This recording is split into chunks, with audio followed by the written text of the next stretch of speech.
Trick is to not look down. Yeah, that's what I was thinking. I'm like, don't look down. There's no one Don't look near down. us. Don't Easy look trick down. to learn. These are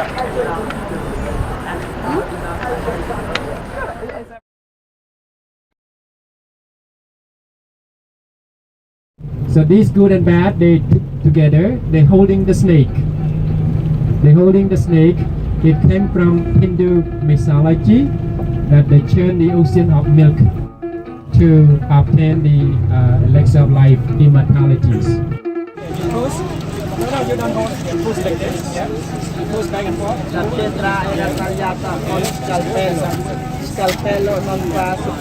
Yes. And we found this from the carving on the wall. We witnessed this from the carving on the wall.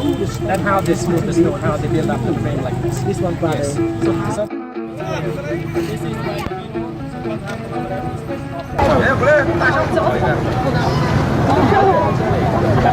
Same old story. I was in a marketing class at Loyola. we're going to go up first to the first floor and see the bas relief on the wall that show you the daily life story. When he came into power, he just converted 100% from Buddhist to Hindu by force, and he sent his men and smashed all the Buddha. Make Buddhists got angry. That's when the Khmer society was broken into pieces. They did not like each other, stopped talking to each other. Religious war. After religious war, they cut off the middle to the top. Knowledgeable from middle to the top, send them to war, they die. And then now young. Oh, are you Buddhist? Oh, not sure. Are you Hindu? Oh, not sure. Everything. Yeah. So re-educated again.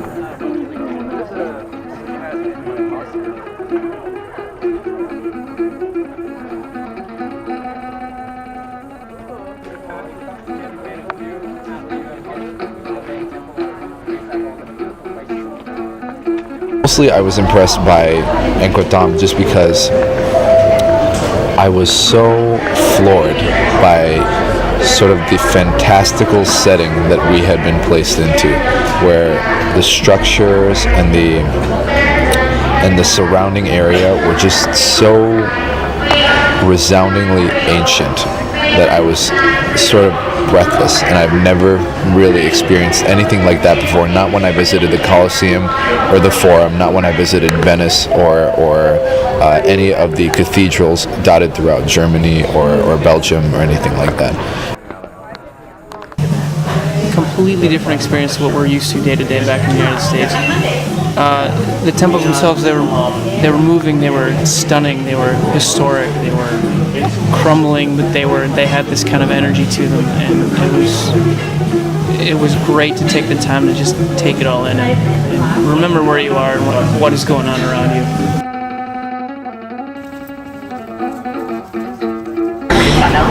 The temples were obviously very beautiful. What struck me the most was the detail and the fantastic craftsmanship that went into kind of the murals, and using just such very primitive tools. They didn't have any sort of like special drills or anything of that nature during that time period. So it just, looking at it and all the detail that was on those murals, it led me to think how long that must have taken and how much work and focus and all of that. So it was really very beautiful.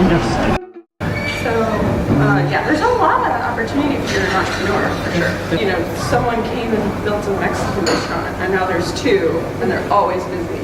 They're trying to do craft beer, so like there's a few, I want to say, Australian guys that are trying to do some craft brewing.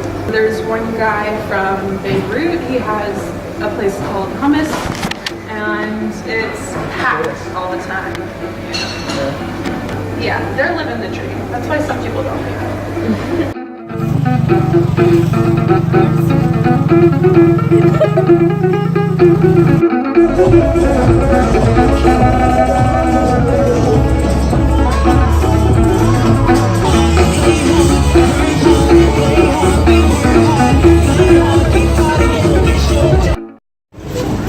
Put the sticky rice inside, more sticky rice.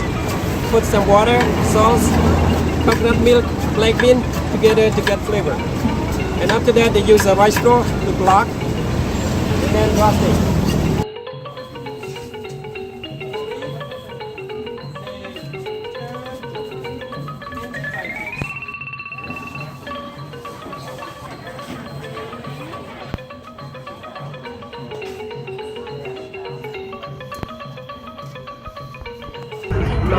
It's very hard to identify these days, jewelry. So till you take it, you burn it, and you check the quality. But if you really love one, no need to check. Just put it on. Just souvenir, you know.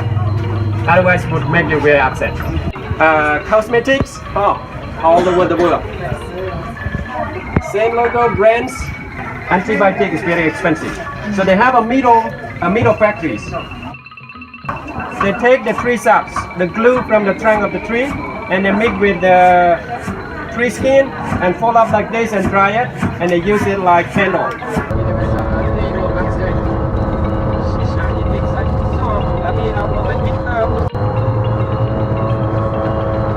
Just about the different houses along the river, you know, some of them were, you know, leaning, tilting into the water, you know, it's just these tiny boats, but just seeing how happy people were, smiling, waving, you know, you could tell it was a close community. You know, even though they're in these different conditions than we're used to, they're still like very gracious and happy people.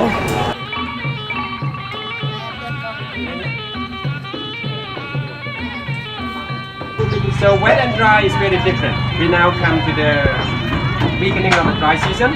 So 2 months ago, 2 meters.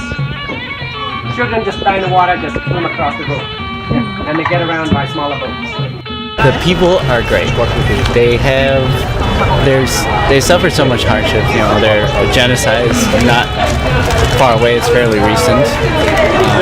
There are very impoverished neighborhoods, but there are a lot of kids and people who are just smiling, who are warm, who are welcoming to tourists like ourselves, and who genuinely just have a very positive outlook on life.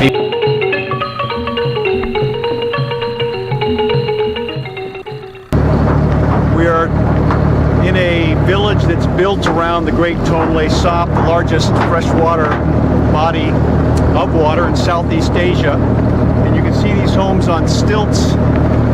We're kind of at the very end of the dry season. By the height of the rainy season, the water goes up almost to the first level of the homes. And as we go out, we're going to see the evolution of this community, which is clearly very dependent upon the Tonle Sap. And we'll see a floating village when we get out there. A lot of merchants out there selling stuff, increasingly touristic, but for our purposes, this particular village is very much off the grid. In fact, literally until 4 years ago, it wasn't even serviced by electricity, so it was truly off the grid. But now it's changing very quickly with tourists coming and opening up.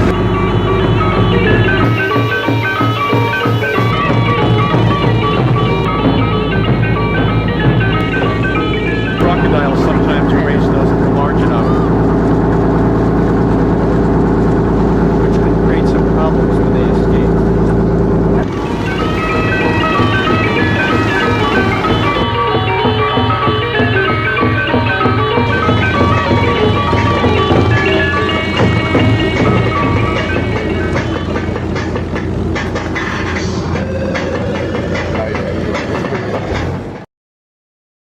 So my favorite part about yesterday was walking through the Tomb Raider temples and having it pour down rain, and we had those really nice umbrellas.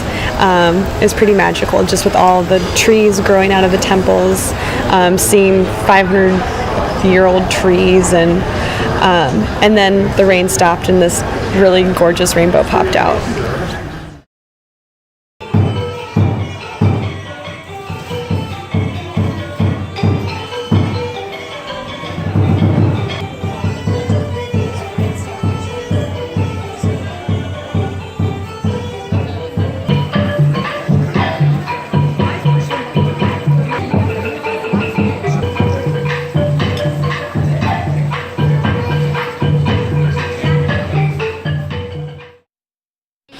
So today we went to Egbok, which is a training facility set up by a Cornell graduate who traveled to Cambodia and realized that there was an opportunity to train young professionals to work in the hospitality industry, whether it be preparing the beds or working in the kitchen, since Cambodia is a growing economy and tourists are coming by the mounds.